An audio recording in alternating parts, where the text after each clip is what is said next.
ED మీద ED విచారణ చేయమని అడుగుతున్నారు కదా. పనిలో పనిగా లావు శ్రీకృష్ణదేవరాయలు గారిని అడుగుతున్నాను, రేపో ఎల్లుండో ఇది కూడా మాట్లాడండి.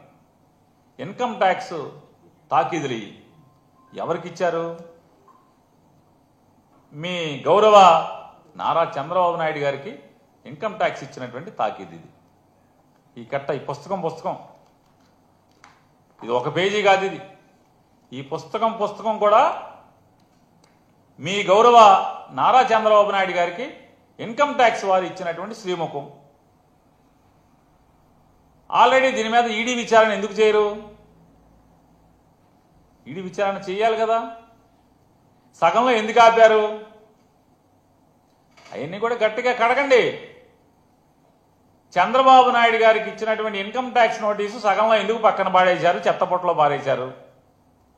దీని మీద ఎలాగే ఈడీ చంద్రబాబు నాయుడు గారి పిఏ శ్రీనివాస్ దాకా ఈ డబ్బులు వచ్చినాయి. శ్రీనివాస్ నుంచి ఎవరైతే రాజధాని అమరావతి పేరుతో 4-5 పెద్ద కంపెనీలకి మీరు కాంట్రాక్ట్లు ఇచ్చారో 2014 నుంచి 19 దాకా, ఆ కాంట్రాక్ట్ కంపెనీల యొక్క అనామతు అకౌంట్లలో, చిత్తు అకౌంట్లలో మీకు 2000 కోట్ల రూపాయలు నగదు పంపించామని వాళ్ళు రాసుకుంటే అవి ఎవరెవరి ద్వారా మీకు చేరినాయి అంటే,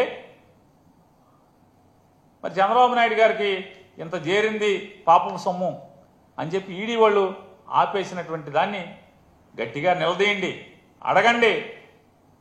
చట్టం ఎవరికైనా చట్టమే, చుట్టం కాదు ఎవరికి అని చెప్పి మీరు పార్లమెంట్లో మీ గొంతెత్తి మాట్లాడండి.